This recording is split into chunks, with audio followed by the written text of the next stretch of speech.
Les gars, sérieux, le pays là est devenu très trop dangereux. Trop dangereux même. Tu passes ici enlèvement d'enfants, enlèvement de grandes personnes, tu passes ici crimes rituels, machin, ils ont failli enlever telle personne dans un taxi, ils ont enlevé telle personne dans un taxi. Tout ça pourquoi? Le but, l'amour de l'argent, la soif d'argent, la soif, l'envie de faire comme les autres, comme ces soi-disant influenceurs, ces soi-disant influenceurs qu'on ne sait pas d'où ils tirent leur richesse. Tout ça, c'est de là que ça vient. Je ne dis pas que c'est tous les influenceurs et influenceuses, hein. C'est pas eux tous. Mais à cause de certains, à cause de... Parce que, vous comprenez un peu, les gens passent le temps à exhiber la richesse, la vie de luxe, le bling bling de grosses voitures. Ouais, moi j'ai de l'argent, moi j'ai ceci, cela. Mais dans le fond, on ne sait pas où ces personnes gagnent leur argent au fait. On ne sait pas où ces personnes gagnent de leur argent. Et aujourd'hui, c'est ce qui est primé en Côte d'Ivoire. En Côte d'Ivoire, aujourd'hui, l'argent est primé et l'argent est mieux que l'homme. C'est ce qui est primé aujourd'hui. Donc vous comprenez, on ne doit pas être étonné de voir ces gens de personnes, des gens qui vendent leurs parents, qui vendent leurs enfants pour les faire assassiner, pour avoir de l'argent. On ne doit pas être étonné au fait de ces gens de choses. Parce qu'aujourd'hui, l'argent a pris le dessus. L'argent est plus important que tout. Et tout le monde est prêt à tout aujourd'hui pour avoir cet argent. Pour avoir cet argent. C'est la chose même qui est éphémère. Et moi, je pense que ça aussi, les dirigeants doivent s'interroger sur ça, au fait.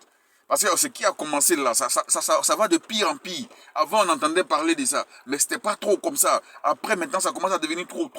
Ça commence à devenir trop.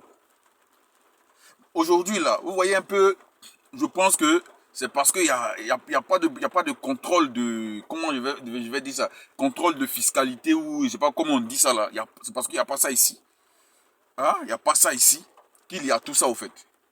Il n'y a pas tout ça ici. Voilà pourquoi il y a tout ça. Sinon, si normalement pour quelqu'un peut-être qui a un petit boulot, quelqu'un qui se défend, qui se débrouille et écoute, aïe, subitement comme ça, le gars il devient millionnaire, milliardaire comme on les voit dans ce pays-là. On les voit. Normalement, les fiscaux devraient enquêter sur ces gens de personnes pour savoir comment tu as fait. Tu travaillais, tu t'es payé à temps. Oui, j'ai investi. Tu as investi ici, là.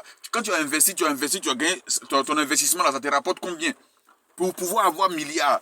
Ton investissement, il y a des gens, on te dit, ils sont payés à 1 million, 2 millions, 1 million, 2 millions, bien 500 000 francs. On te dit, ces personnes-là font des bouquins de 400 millions. Mais où l'argent quitte, au fait? Donc, normalement, là, normalement, les fiscs devaient contrôler ces genres de personnes. Mais c'est parce qu'il n'y a pas de contrôle que ça continue. Et quand ça continue, ça donne du courage à d'autres encore à le faire. Pour dire que, ouais, aujourd'hui, il se lève, il prend un enfant, il sacrifie, et puis après, bon, ça roule, hein, il a gagné son argent, il a gagné son argent. Il n'y a personne qui va venir lui demander, ouais, monsieur, vous étiez assis là, peinard, avec quelqu'un qui n'avait rien du tout. Et puis, un coup comme ça, bim, voilà, l'argent est sorti. L'argent est sorti d'où? D'où l'argent est sorti? On ne sait pas. La provenance de l'argent, personne ne sait. Ce qui est sûr, il est devenu riche. C'est un nouveau riche. Il vit la vie de luxe. Il vit... On va où avec tout ça? On va de pire en pire.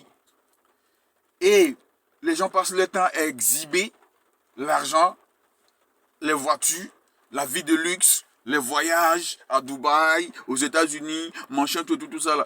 Il y a d'autres qui vont te dire c'est pour motiver. C'est pour motiver quoi? On motive quand on a un parcours.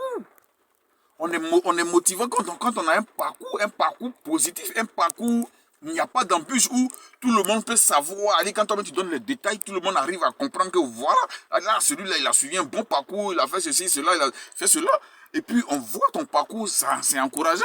Mais quelqu'un où on dirait qu'on t'a parachuté dans la richesse, on dirait qu'on t'a parachuté dans la richesse. Les choses même que tu dis, tu fais. Les entreprises que tu dis, tu as. Quand on analyse, même, on n'a même pas besoin d'être comptable, d'être expert en économie pour savoir que ces genres d'activités dont tu mènes ne peuvent pas te rapporter ce que tu exhibes ou bien la vie que tu mènes ne peut pas combler le train de vie que tu mènes. On est d'accord. Mais, en tout cas, ça fait peur. Hein. Soyez prudents. Quand vous sortez, quand vous empruntez un taxi, soyez prudent. Les autostops, soyez prudents parce que là, le pays est très dangereux. Ça va, c'est très dangereux, c'est dangereux. Avec tout ce qui arrive là, c'est très dangereux. Et maintenant, c'est une histoire de tonton du quartier à aller tuer un enfant et cousin à aller vendre cousine. Et donc, pour finir, même les histoires de confiance, faire confiance à quelqu'un, ça devient dangereux, vous comprenez? On doit faire attention à tout le monde et à tout. C'est ce que ça veut dire. Qu'on doit faire attention à tout le monde et à tout. Qui pourra comprendre, comprendra. Ciao.